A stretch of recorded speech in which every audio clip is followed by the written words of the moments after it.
Bismillahirrahmanirrahim.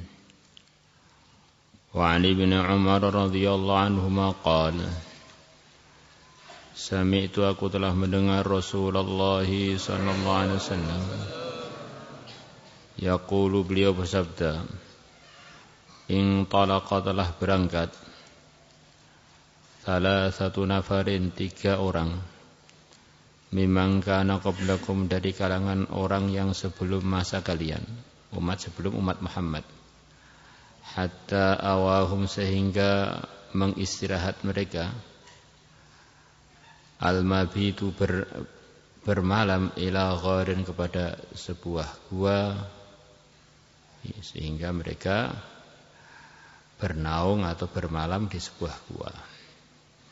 Fadakhaluhu maka mereka memasukinya fanhadarat maka menggelindinglah sakhratun satu batu gede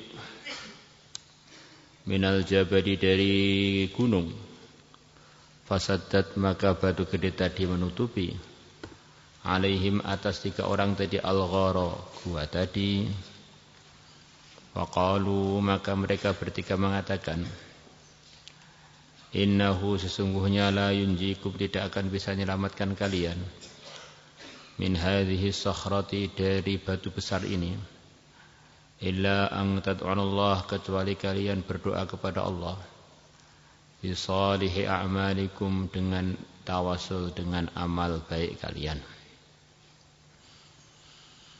Allah. Ini jadi dalilnya para ulama. Nabi cerita ada 3 orang yang punya amal soleh. Mereka kena masalah, masuk gua, guanya tertutup oleh batu yang menggelinding.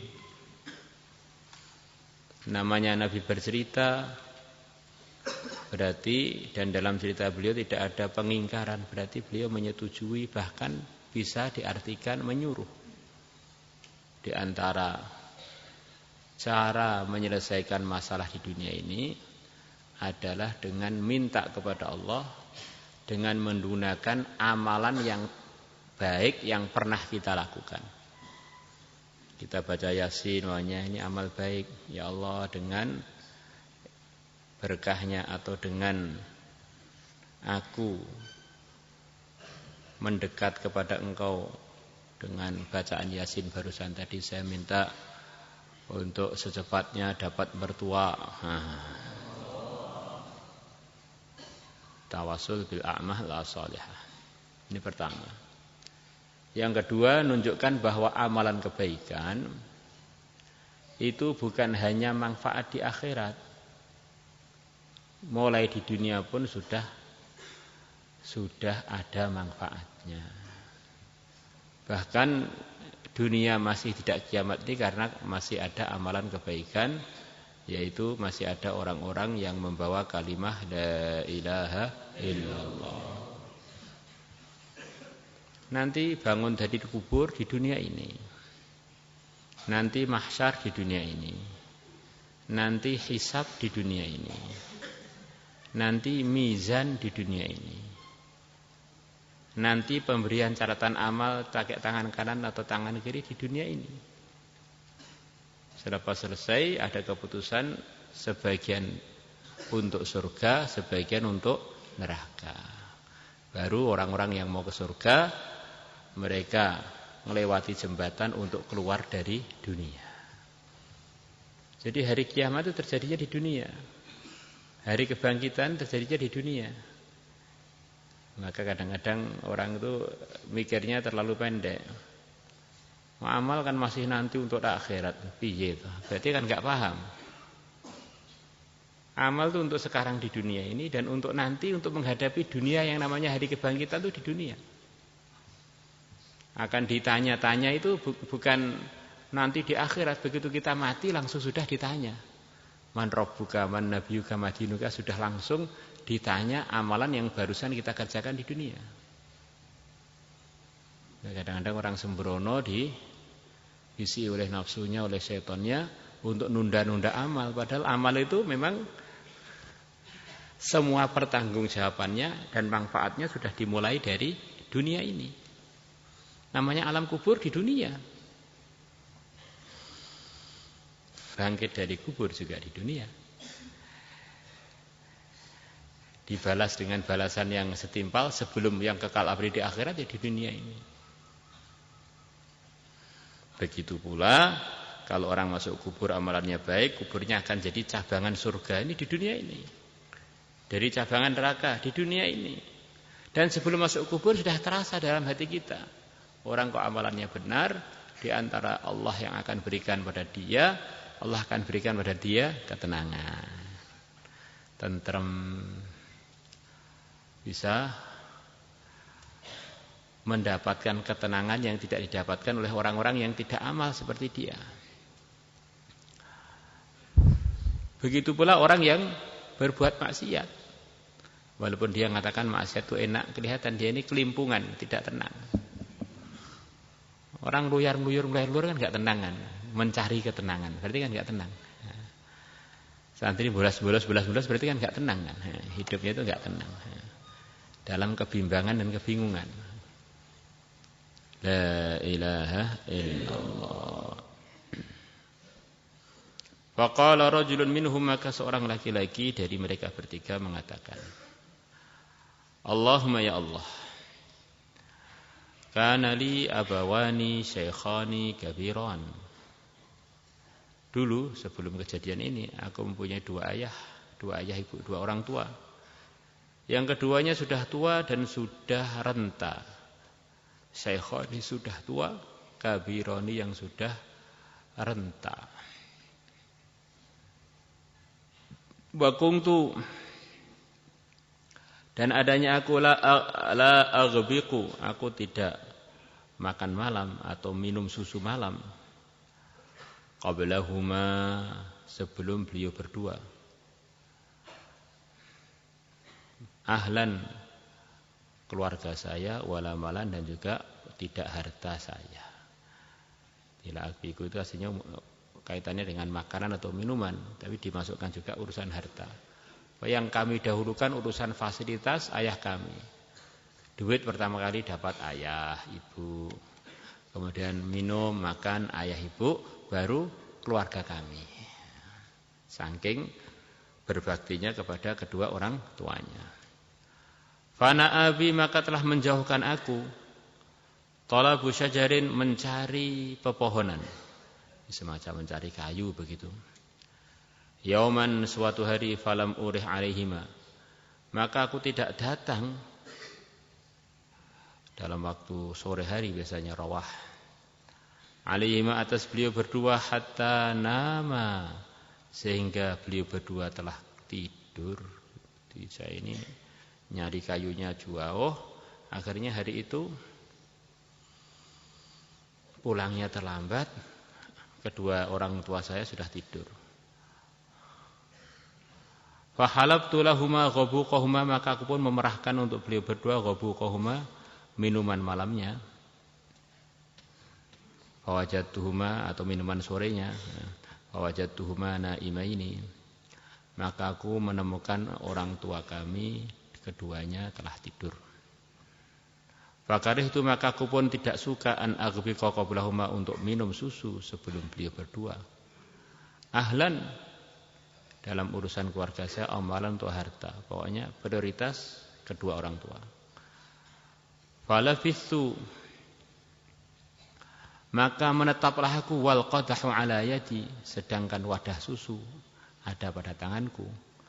Angtadhiru istiqadhahuma, aku menunggu bangunnya beliau berdua, hatta bariqal fajru, sehingga terbitlah waktu pagi.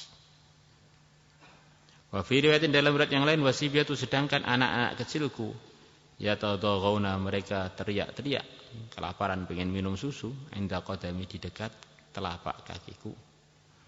Fastaiqadha, maka beliau berdua pun akhirnya bangun, mungkin karena cucu-cucunya pada nangis itu bangun.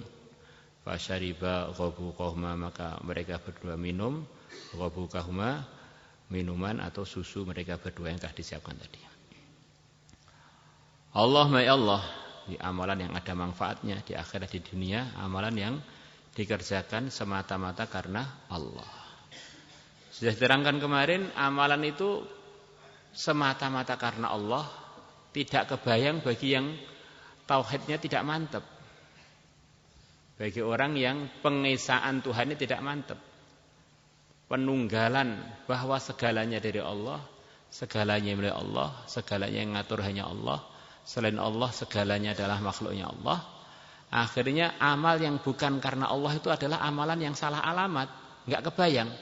Selain Allah itu kan hanya makhluk. Kalau saya amal karena selain Allah itu benar-benar kebodohan yang sempurna. Maka ikhlas itu munculnya adalah dari ilmu. Jadi ikhlas itu tanpa didahului pengetahuan enggak kebayang. Karena artinya ikhlas itu kan murni, memurnikan amal. Kalau orang tidak paham keuntungannya pemurnian, bagaimana dia akan mau memurnikan? Kalau orang punya keyakinan enggak bersih perasaannya, makhluk bisa datangkan manfaat, datangkan madarat selain Allah, ngakui Allah sebagai Tuhannya, tapi selain Allah juga ikut andil apa, asbab-asbab itu. Maka enggak kebayang di otaknya nanti mau bisa ikhlas, enggak kebayang. Maka ikhlas itu hasil dari perenungan aslinya itu, yang muncul dari berkahnya ilmu yang Allah berikan kepada otaknya orang-orang yang Allah pilih. Sampai banyak orang mengatakan ikhlas itu yang bisa paham hanya pelajar saja. Kalau orang enggak belajar enggak kebayang. Walaupun dia bilang ikhlas itu enggak kebayang. Urutannya itu enggak paham, proses untuk menuju ikhlas itu enggak kebayang. Maksudnya belajar itu bukan selalu harus alumni pesantren, bukan begitu. Belajar kronologi gitu ya. Urutannya, makhluk itu dulu enggak ada. Allah kehendaki untuk ada, sebagaimana sebelum dikehendaki untuk ada tidak bisa mendatangkan manfaat dan madarat. Selepas diadakan oleh Allah, yang bisa mendatangkan manfaat dan madarat yang mengadakan yaitu Allah. Diulang-ulang sampai merasuk di hati kita, mantap di kesimpulan kita, akhirnya menjadi keputusan. Enggak kebayang amal kok enggak karena Allah, karena selain Allah itu enggak ada, diadakan. Hanya ikhlas itu dari hasil pengetahuan, enggak bisa terus apa itu ikhlas asli, enggak bisa. Nah itu para anbiya Pak, kan diberi ilmu, namanya aja nabi kan, diberi ilmu oleh Allah. Anbiya mufradnya adalah nabi, orang-orang yang diberi ilmu oleh Allah. La ilaha illallah. Pimpinannya seluruh ilmuwan adalah para anbiya. Ilmu yang pasti benar loh, maksudnya ilmu agama. Selain ilmu agama kan enggak ada kepastian kebenarannya, maka ya kalau ilmu selain ilmu agama itu kita percaya boleh, enggak percaya juga enggak selalu harus itu salah. Bahkan kadang-kadang enggak percaya itu lebih menguntungkan daripada percaya selain pada ilmu agama. Seperti ada peneliti dari Jerman, dia punya laboratorium penelitian di Jerman, punya museum fosil-fosil, benda-benda purbakala. Termasuk di sana ada ikan-ikan yang umurnya sudah sekian juta tahun, kata dia, yang sudah punah, yang dulu pernah ada di dunia ini. Akhirnya orangnya pelesir ke Indonesia, pergi ke Irian Jaya. Di sana pergi ke pasar mau beli ikan, kaget. Ikan yang menurut dia di Jerman sudah punah dari dunia sekian juta tahun yang lalu, ternyata di Irian Jaya sana masih diperjualbelikan di pasar. Jadi penelitian-penelitian manusia itu kita istilahnya enggak percaya juga enggak dosa. Bahkan kadang-kadang enggak percaya itu malah jadi untung gitu. Apalagi kalau ilmunya sumbernya dari orang yang tidak beriman. Dalam kajian ilmiah kita, orang beriman itu belum ada harganya di sisi Allah. Semua riwayatnya itu belum masuk kategori yang layak untuk diteliti. Itu rawi yang disebutkan dalam hadis yang dhaif atau bahkan rawi yang diriwayatkan hadis palsu, itu yang semuanya layak dianalisa hanya rawi muslim, rawi yang beriman. Kalau enggak bawa iman itu dianggap keluar dari link, keluar dari kelayakan untuk diteliti. Maka kadang-kadang orang itu dengar berita dari tempat-tempat yang belum muslim, dengan begitu percayanya, begitu yakinnya, itu namanya salah menempatkan percaya dan salah menempatkan keyakinan.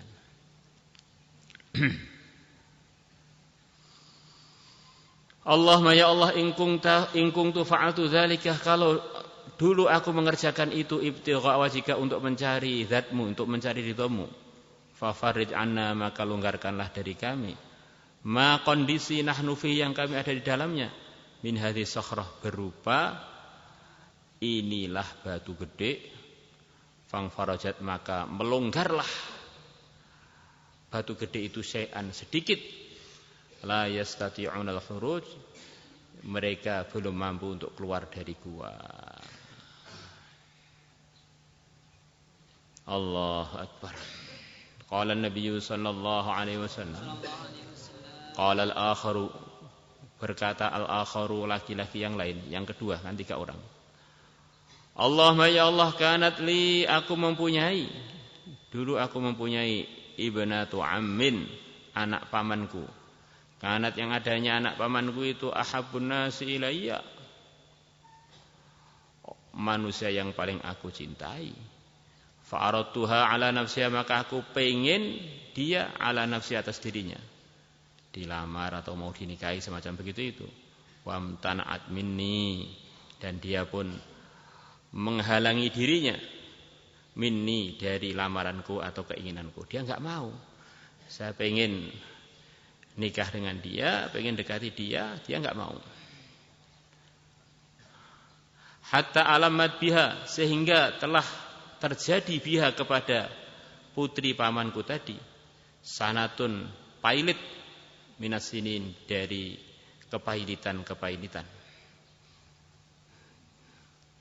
Di sana di sini ada artinya kepailitan.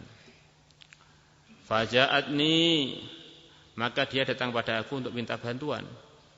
Fa'ataituha, maka aku memberikan kepada putri pamanku 20 wa mi'ata dinarin, 120 dinar. Ini mahal, 1 dinar itu 4 jutaan. 4 juta kali 120 berapa berarti? Kalau 480 juta. Ya.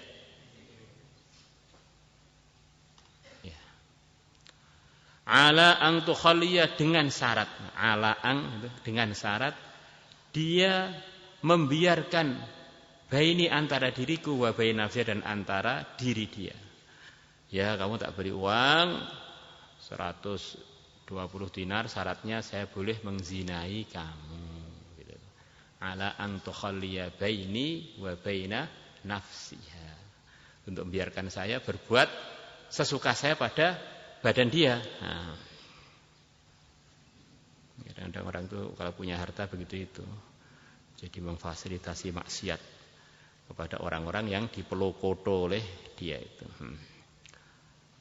Fa'alat, maka dia pun mengerjakan, karena saking terdesaknya wanita tadi, enggak, dia pun terpaksa menerima persyaratan saya.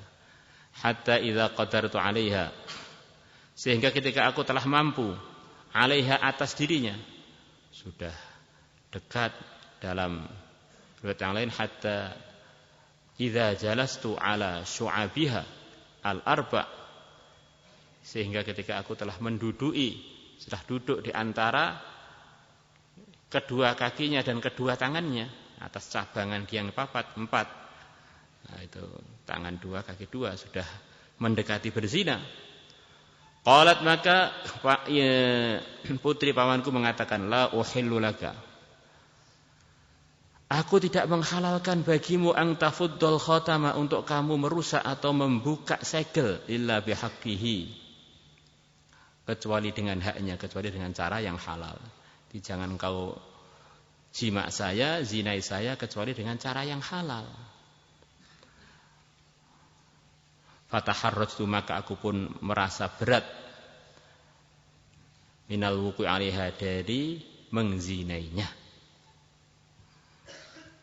Padahal manusia itu enggak perempuan, kalau sudah datang nafsunya itu biasanya hilang akalnya. Nah, ini sudah nafsunya memuncak, sudah tinggal detik-detik sampai kepada puncak perzinaan, dia menghentikan itu semua. Nah, fangsaraftu anha, maka aku pun pergi anha, meninggalkan putri pamanku. Wa hiya ahabun nasi ilayya, padahal istri pamanku adalah manusia yang paling aku cintai. Bukan hanya dibiarkan, wa taraktu dzahaban alladzi a'taituha, dan aku membiarkan emas yang telah aku berikan padanya, tidak aku ambil lagi. Allahumma ya Allah, in kuntu fa'altu dzalika, kalau aku dulu mengerjakan itu ibtigha'a wajhika, untuk mencari ridhamu, fakhruj anna ma nahnu fih, maka longgarkanlah dari kami kondisi yang kami ada di dalamnya. Fang farzi sakhrah, maka batu gede itu melonggar lebih longgar dari sebelumnya. Ghaira annahum, hanya saja sesungguhnya mereka bertiga la yastati'una, mereka tidak mampu al-khuruja minha, keluar dari gua tersebut atau dari batu besar tersebut. Wallahu a'lam. Kesimpulannya, kalau amal itu ikhlas karena Allah, di dunia sebelum akhirat datangkan macam-macam penyelesaian masalah. Maulaya salli wa sallim daiman abada.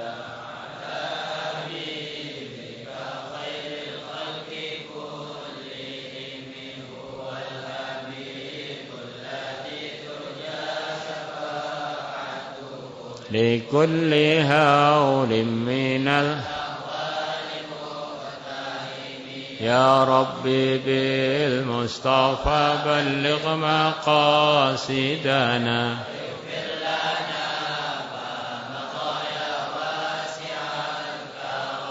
يا أرحم الراحمين